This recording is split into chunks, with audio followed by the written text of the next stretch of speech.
Hope everyone's doing good. It's Thursday, it's summer. Okay, so what we're going to talk about today is everything about bobbins. All you ever wanted to know about bobbins, and probably a whole lot more that you didn't care. But you know me, I'm going to overdo everything. Why are bobbins and bobbin cases important? Well, good thread tension comes from the bobbins. If your bobbin tension isn't right, you're going to have a hard time regulating that top tension. It's never going to work well for you. A well-proportioned tension is going to give you better seams, stronger seams, embroidery. It's going to look better. And if you have damaged bobbin cases or bobbin tensions that are too tight or too loose, you're going to get thread nesting. You're going to get eyelashing, skip stitches, breaking thread, shredding thread. It can be all kinds of problems.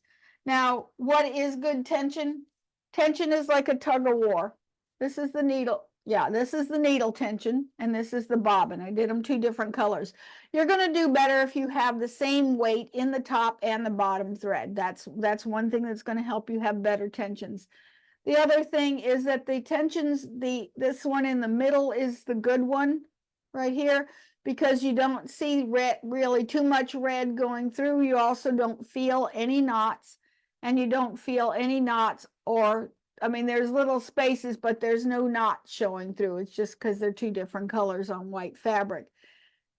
And what that does is that the upper and the lower threads are sort of weaving and locking in the center of the fabric. Or this one here is where the needle tension is overpowering and too tight. And I don't know if you can see, but it's puckering. And if it's a long piece of stitching, that's going to pop on you. And you can see the red dots fairly clearly coming to the top. And you can sometimes you can feel them. Okay, this is the opposite, where the top tension is next to nothing and the bottom tension is too tight. Although this one you don't see too much, but I can feel the knots on the bottom, and also you can really see more when you open the seam. You have different types of bobbin cases. You have top loading bobbin cases, what we have on our embroidery machine, and here's some different kinds. Top loading, the one on the upper left is what we see for our top loading machines, the Baby Lock and the Brothers. This one happens to be the alternate bobbin case. You also have some machines, like some of the Singers and the older machines, had a top loading bobbin case or bobbin, but the case is made out of metal. Okay, this is the type of bobbin case you're going to see on the entry level machines, and those usually have to be clipped in. And this one here is, I believe, using this bobbin case, but this is actually from a Singer Touch and Sew, where the bobbin case never came out, and you actually wound the bobbin right in the case, which was good and could also cause some problems here. Now, these are your side or your front loading bobbin cases, and we have different kinds here. This is the kind we have in most of our machines. And these two here, that would actually go in a machine like this one, where the bobbin hook is actually held in with these two little clips that you put on the side. And then this is usually seeing that you have what's called an oscillating bobbin. Most of the top loading bobbins are going to be what we call rotating bobbins. And what rotating bobbins do, when they're rotating, they just keep going round and round and round, and usually counterclockwise in the same direction all the time. They're more common, and they have a smoother operation, and they have more consistent tension because the hook is going around continuously. These you'll see more in industrial, semi-industrial, and quilting machines, like my Tiara or the HQ16, all the long arms. They're almost always going to be using this rotary bobbin case. My Baby Lock Quilters Professional, which is the same thing as the Juki 98, that is also a rotating. And you can tell a rotating bobbin case because it's relatively smooth. The only thing sticking out over here is that little clip. And what that is when you pull this lever back, this clip pulls inside and holds the bobbin and just keeps it from falling out while you're moving it around. It has no function in actually creating the stitch. These are going to be your oscillating, and usually you can tell an oscillating bobbin case because it's got this piece sticking out of it. And the oscillating bobbins are going, you're going to see them on an older or an entry-level machine that you see today, and it goes back and forth, it rocks back and forth, and they come in different sizes. They are always metal. I've never seen a plastic bobbin case that's a front or a top side loading. The bobbins are usually made of metal, or they can use the plastic. A top loading bobbin always has to use a plastic bobbin, and why is because the hook is turned from underneath by a magnet. You put a metal bobbin in a top loading bobbin case like that, you can end up seizing up some gears or stripping some gears. We've seen, it's rare that it happened, but I think Justin has seen it one time, to where they consistently used a metal Class L bobbin in an older machine and then eventually stripped the gear. So if you have a top loading bobbin, always use a plastic bobbin. A front or a side loading, you can usually use either kind. Okay, then the third kind of bobbin case is really old. You'll see this on a treadle machine. And it's called a bullet bobbin or a shuttle bobbin. And they're in older machines, and they have a really strange looking bobbin there. But if you have a treadle machine, you'll probably see these. Okay, now what kind of bobbins do these things use? Okay, now this is the top loading bobbin. This is the bobbin that we use for embroidery and sewing, and these go in the brothers and the baby locks, and all the other ones that have a top loading bobbin usually have something that looks pretty similar to this. With the baby lock and brothers, you have the bobbin case. You also, this one here, when you see the dot in the middle of that silver part, that usually means that's your alternate bobbin case. And they all have this fuzzy part. The alternate bobbin case is set so that it uses 90 weight thread in the bobbin. That's how it comes from the factory preset. If it has nothing in here, no dot at all, that is set for 60 weight thread, which is regular embroidery bobbin thread, which I think the baby lock and the brothers come with finishing touch thread, which is 60 weight bobbin thread for embroidery. A lot of people leave them alone and don't ever touch their tensions. I would recommend that you get a third one so that you can play, especially if you're into quilting or thread painting. Then you're going to want one that you can play with and not worry about messing it up. And I have several of them. Okay. And if it doesn't have anything, the side of the bobbin, the screw, which is right around here somewhere, that's the bobbin setting screw. It's got green Loctite on it to keep that screw from turning. Most of us got this light gray bobbin case, and they say that is for using bobbin work where you're using really thick threads. This one you have to play with the bobbin tension screw, because some threads run anywhere from 10 weight to 25 weight to metallic thread, whatever. You can also use this for regular sewing too. You just have to tighten up the bobbin. We have different kinds of, okay, let's talk about these bobbin cases too while we're at it. We'll take a look at some really bad bobbin cases. Okay, this one is a good one. And you will notice that it's smooth all the way around. See, here's the screw right here that I was talking about is Loctite. This can be used for embroidery or sewing. I say try it out. If it's working well, hey, just keep using it. If you're having problems with tensions, you might want to switch to the other one that's got the purple dot on it. This one's got the purple dot. This one is called the alternate one.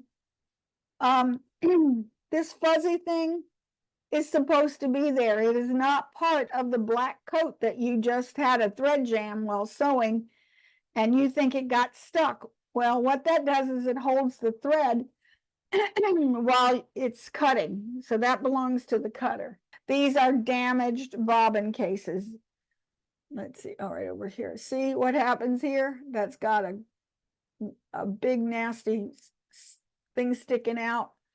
And I'm not sure what machine this goes to, but, and you can see the magnet on the bottom. I don't know if you can see that magnet. This one is pretty bad. Wait, they get worse. Here's another one. Let's see, go under here. There we go. With the lighting a little better. Okay, see these big bunches of holes right here? I mean, there's literally a whole chunk out of this one. And again, turn them over and inspect them. Yeah, you can even see the needle strikes on this side. See those needle strikes? Wait, they get worse. Now these two are mine. I usually buy a bobbin case every other year because I'm really hard on them. This was my alternative one, and see, it's missing a whole bunch of stuff. It also has a needle strike here on the back, right there. And this is the worst one. Look at that. There's a big old chunk over there, right out of it. And this was an embroidery bobbin case. It used to have the green. And it has needle strikes here and a whole big chunk out of them. This is the alternative bobbin case for bobbin work. And so this one does not have a fuzzy part on it because you're not supposed to be using your scissor with bobbin work. I do use this for other things, but I also know if I'm using this one, I can't use my scissor. It's not going to work. Okay, now these bobbins take a class 15 bobbin. And what's a class 15 bobbin? It's used in most modern day machines. It's the size of it is it's 11.7 millimeters deep from this side to this side and 20.3 millimeters wide. It's about the width of a nickel. It's used in most machines, and you can get these in metal and in plastic. Here is a metal class 15 bobbin. This is not one you want to use, top loading bobbin. It's flat on both sides. Okay.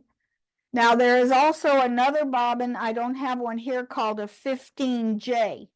And the 15J is slightly rounded on the edges. They look exactly the same, but they're not going to work as well. Can you use them? Yes. Is it going to work well? No, probably not. You're going to have some problems. The 15Js are actually manufactured for the brand new touch and sews. The new Singer touch and sews use them.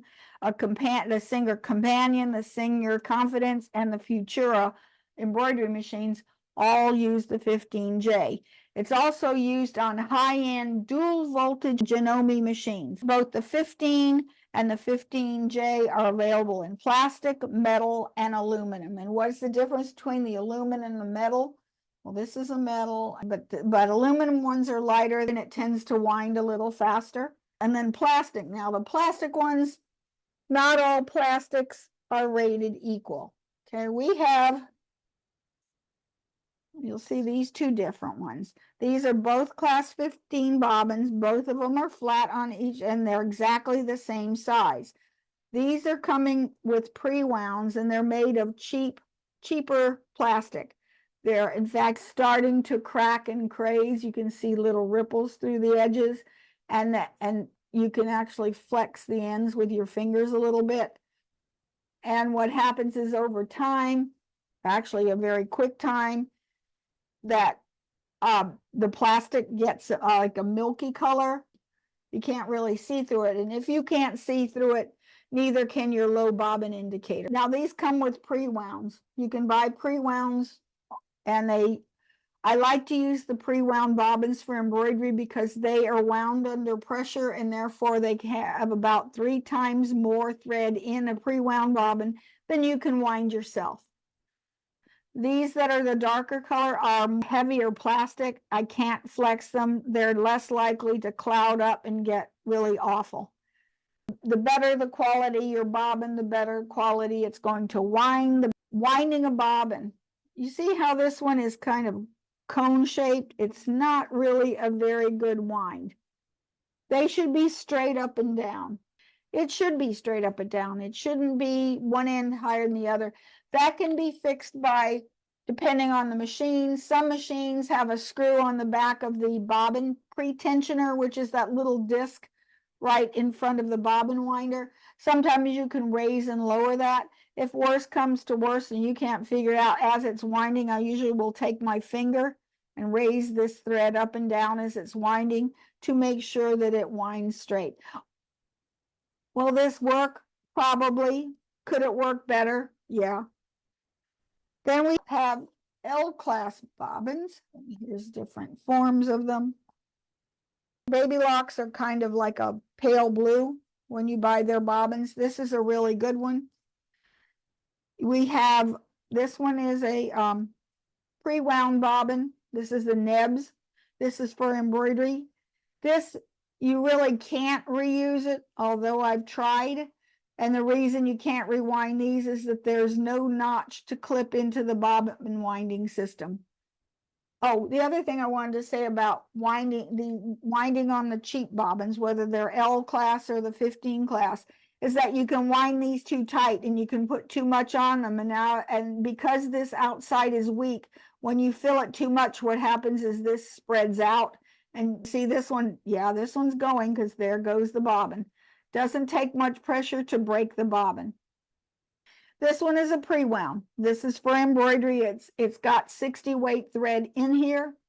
And I think this one is a Nebs.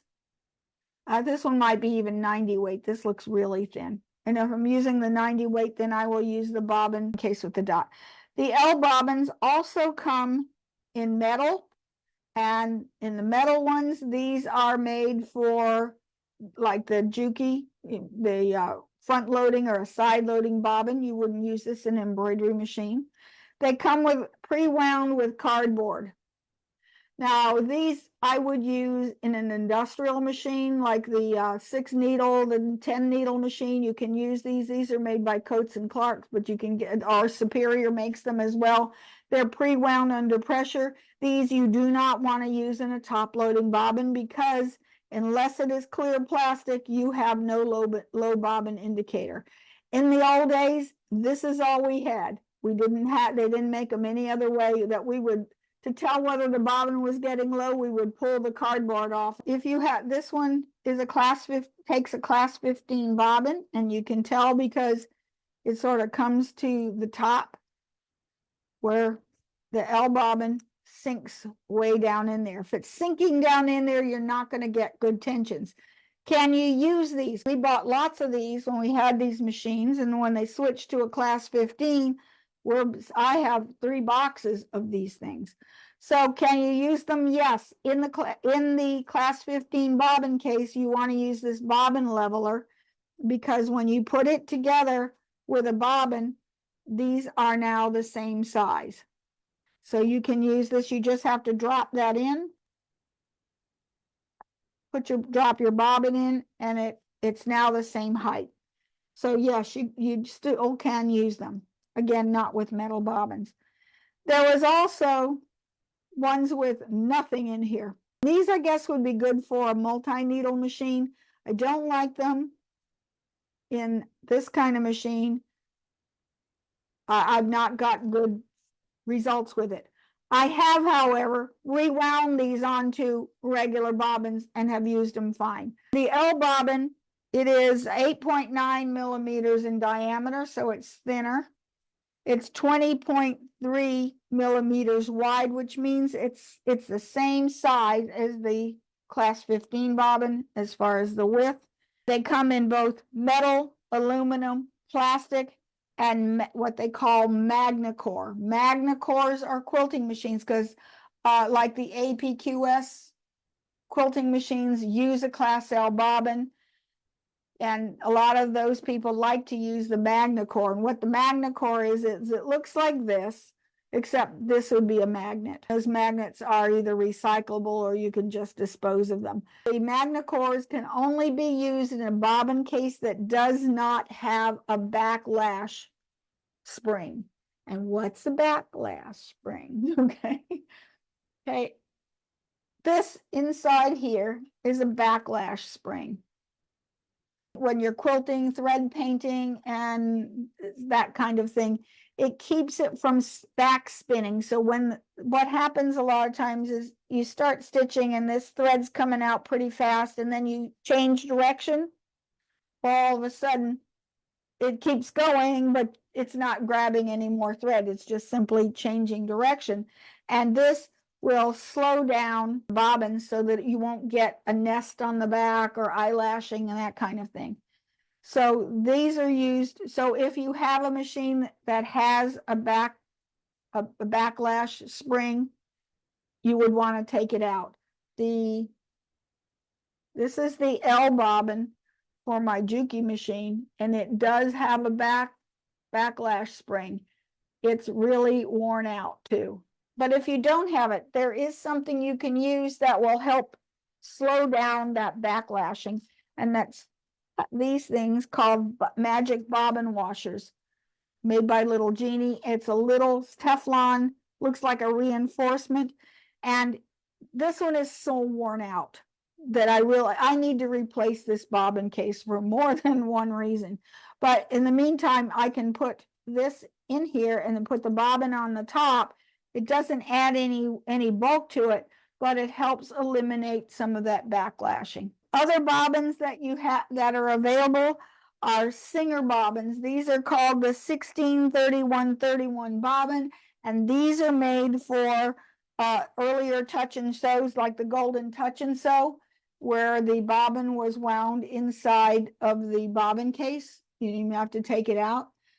The beauty about these is that they come apart. You can just unscrew them to take the thread out. They only come in plastic. They're about I don't have one here to show you, but they're about 6.7 millimeters in diameter and 27.3 inches wide, or about the size, a little bit bigger than a quarter. And they have lines inside. There's a little thin line that I can't see on this slide, but that says you have 2 yards of thread on the bobbin. This middle one says that you have 10 yards of thread on there, and you have 20 yards of thread when it's totally full. Sometimes you'll see them with like a little metal piece right in the center core, and what those are for is for usually the Athena, which is also retired.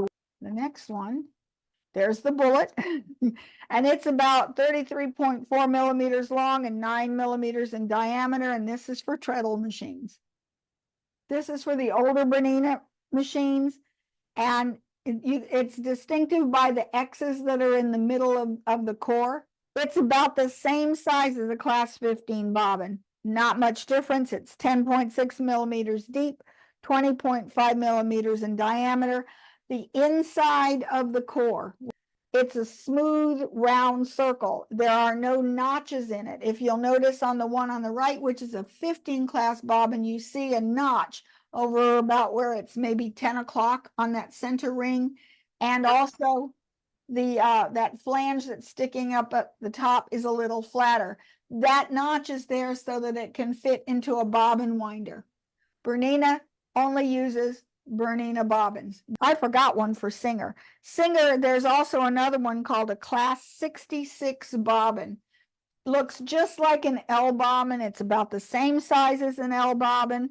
The only difference is that it is very domed on both sides. You can take it on a flat table and rock it back and forth. Those come in metal and plastic, so the older Singers use them a lot. This next one is a Juki bobbin. It's the 270010. It's also similar to the L bobbin in size. It's made out of metal, and it's only used for certain kinds of Jukis. Okay, this one right here, this blue one, this is a Viking specific one, and it's the blue plastic. It's specific to Viking groups 5, 6, and 7, which are the newer machines. It's 10.4 millimeters deep and 20.9 millimeters in diameter. And what it is this will only load onto winders in one direction. It's hard to see in here, but there's little arrows embossed inside the core of this. And what it does, it only allows it to go onto the bobbin winder in one direction. These are FAF bobbins. They come in violet, and the violet ones, the ones on the right, are for the Creative Icon series of machines, and blue, these turquoise blue ones fit the newer machines, or almost all the rest of them. And now Bernina has got a very strange bobbin. This one are the brand new 8 and 9 series of Berninas, and the Bernina case is you can either get it red or black. They are only go into the machine one way. They're huge. They are actually bigger than an M-class bobbin, so they hold a lot of thread. But if you've ever operated the new Berninas, it's very unusual. I have never gotten used to it. I don't have one, by the way. But these with the metal foil thingies on one side, those go in towards the machine, and that way the machine can tell if your bobbin is in correctly. M bobbins, these are what are used on the long arm machine, and they have got a backlash spring. A lot of times with the metal bobbins, bobbin cases like this, I like to get a microfiber cloth and I like to polish it, because you can, the pollutants that go on the outside and the inside of it will slow down your bobbin and cause a little more drag. So I do clean them out. You want to clean them out rather frequently. The backlash spring can be removed. If you're going to use a MagnaGlide, then you would remove it. You do that with, there we go, you would do this with a tweezer, and you just simply lift it out of the way. Okay, there we go. And it comes right out. And then you do want to do that even if you're not going to use a MagnaGlide, because you do want to clean this out once in a while, because it'll get gunk underneath there. Yeah, yuck. Okay, and then they go back easily, so they only fit in one way. There are notches on the side, and you have notches close together and farther apart. You just place them in here, and they fit right in the notches once you get one in. You slide them over. Just push the other side down, and it works. This is a replaceable part. You can get these kind usually from your manufacturer. I have other ones. This one I can't get this piece anymore. This one is so worn out, and this one doesn't come out easily. It has a little screw that you can unscrew the pin. This is the older pre-2017 bobbin case that came with the Sweet 16 and the baby lock tiaras, and probably some other ones as well. We have another one. Okay, the newest one is my new one here. I love this one. Okay, I haven't gotten to play with it, but everybody in the quilting world is talking about the Towa. These are made by Towa, which is the gauge that I have to set my bobbins. The Towa one is really nice. It's got a flatter bobbin case. In fact, I even bought an extra one here because they do wear out and you'll want to change them from time to time. This one is also easy to remove as well. And let me finish talking about the bobbins for the Class M. These are the type that you can get. They have pre-wound. You can use these in the machine. I've never been happy with them because I bend these too much. And if I do use them, I take the cardboard off. And these are pre-wounds from Superior Threads, and I have used them before. And this is using bottom line thread. This is another one. I don't particularly like this thread, but it's good for practice. And it comes with no core at all, which is what these look like when I rip the cardboard off. They have the aluminum, which are lightweight. These lighter weight ones are more prone to backlashing than the heavier ones. This one is and then I have different ones that come in the MagnaGlide too. And if you use the MagnaGlide, you've got to take the backlash spring off. Okay, and then this is an older one that I have. I like this one too. I'm not sure. They have a notch for winding. These, notice you don't, but you're going to be using a commercial winder with a long arm anyway. And then this one is the newer ones, and they're kind of oily, so I don't put it on the paper. These are heavier than this. I have more problems with these thin ones because you drop them. If you drop them, they're not quite right and they give you bad tensions. And I've thrown more of these away because I drop everything and I have problems with this. These are heavier and you're going to get, in fact, these are even heavier than these. These are just a little bit thinner. These are thicker than these, so they work well. You can tell you've got a good bobbin case no matter what size you're using. If you drop your bobbin in, you should be able to easily turn. See, this one has got a problem because this bobbin case was dropped. And if you can see very slightly, this is it's not an even distance around the ring. And I can feel it. When I'm turning, it doesn't turn smoothly. Where with the new Towa, it goes very smoothly. It's very easy to turn. Another thing, you've got to replace your backlash spring, whether that be the class 15 bobbin. This one needs to be replaced because if you can see that, I'll put it on the table. It's supposed to bounce up and down, and it's just barely moving. This one isn't moving at all. And this one is moving you can see it move up and down fairly well. And this one is also really good. See how that one is actually a little too much because it bounces up really well. This is a featherweight bobbin. Here's the bobbin case for the featherweight. It's really thin. As you compare this to this is an L bobbin, and it's like twice the size. This one doesn't hold as much, but this is for my featherweight machine. It does not have a backlash spring at all. So if I were going to be doing free motion quilting on my featherweight, I'd put in one of those bobbin washers. Okay, we have one more thing to talk about, and I'm going to talk about the Towa gauge, which I use for a long arm, but I actually use this on almost every machine I have. I use it a lot. Okay, this one is actually designed for the long arm. How you use this is that it fits in, and it only fits in one way. It'll click. There, it snaps in.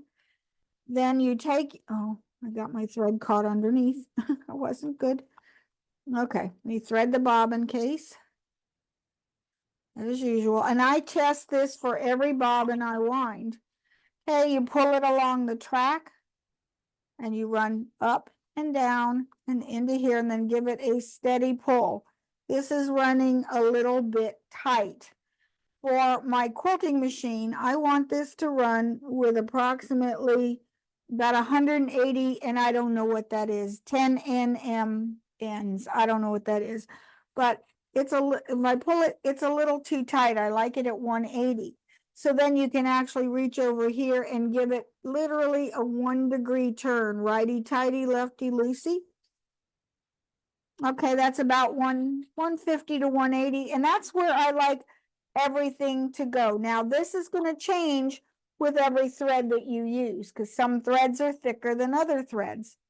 Okay, now, and that way I know if this is right, then I can start playing with my needle tension till that quilting or thread painting is correct. Class 15 bobbin, can I use it on here? So let me thread the bobbin. So this one goes on top. Okay, now it doesn't fit in the case, but that doesn't mean I can't use it. Just turn it upside down. First, I'll thread it in here. Okay, and I just hold it here, thread the rest of the way. And now this one, if I were quilting, would be way too loose, and and then I would go ahead and adjust this screen, this one right here, the heavier one. So if you hold it this way, it's on the left. With the bobbin down, it's on the left, and you would see it's a little bit too loose, and I'm going to tighten it just a tiny bit, make little tiny changes.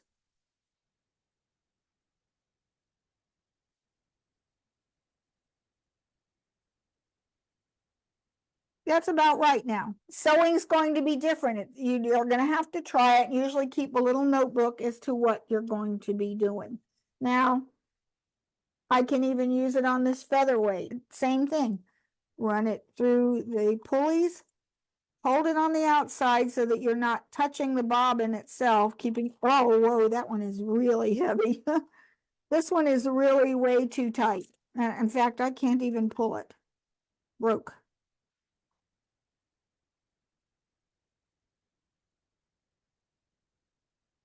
You hold this in and I'm going to try. Now it's too tight, way too tight. I can't. Oh boy, it really is. Yeah. Even the old trick where you used to have to pull them, hold them like that. And if they move, then it was good. It's not. This one's way not good. Not at all. And then finally, these kind. All right. So yes, I even use this on this one. And this one, I want it to be a little bit tighter. So this you put in so that it goes to the letter P. And in the your tension spring is right here. So I can just hold on to the edge again, feed this through the pulleys. Okay. I want it to go against this spring so I know it's inside there good. And see, now that's about where I want it for embroidery. At least on this one is the for 60 weight thread. It could probably go a little tighter. And if I were to change this one, now I'm not going to do this one because this one is for my pre-wound thread. Okay, here's the one for my alternative. The one with the dot. That's the one with this dot here.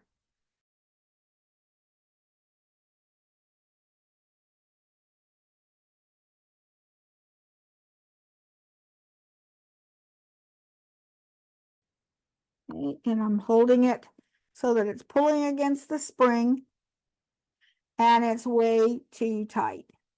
Now this one, it was set for embroidery because I was using embroidery bobbin thread.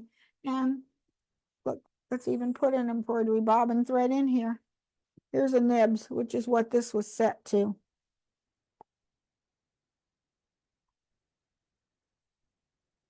Oh, it's even tighter. Oh my, way too tight. So if I were to use this again, I would take this screw way looser. Still too tight.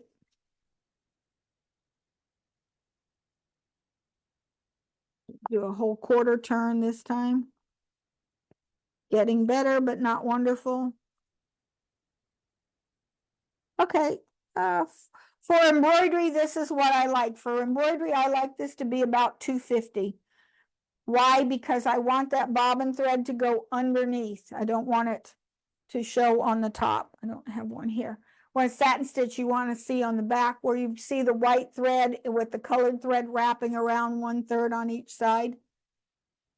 So that's how I use this gauge for everything. And I've got a little booklet that says if I'm doing this bobbin with this thread, this is what, and for embroidery or for sewing or for quilting, this is what the setting should be. At first, it's a little bit of trial and error, but you'll like once I got my notebook, I'm good. Okay, any questions? This is more than you ever wanted to know about bobbins, right? Yeah. So I love this thing. This saves me a lot of grief. So if I'm having trouble with embroidery, I know right away I can take that bobbin case out, test it. Is it the bobbin case? Is it too tight? Is it need cleaning? Whatever. And that at least narrows down where my problem exists, because a lot of times it's in the bottom. Most of the time when I have problem with tensions, it's the problem lies with the bobbin, not the needle, unless I got a jam or gunk in there. This is quilters use these. These are a must. If you have a long arm quilting machine, you really must have one of these.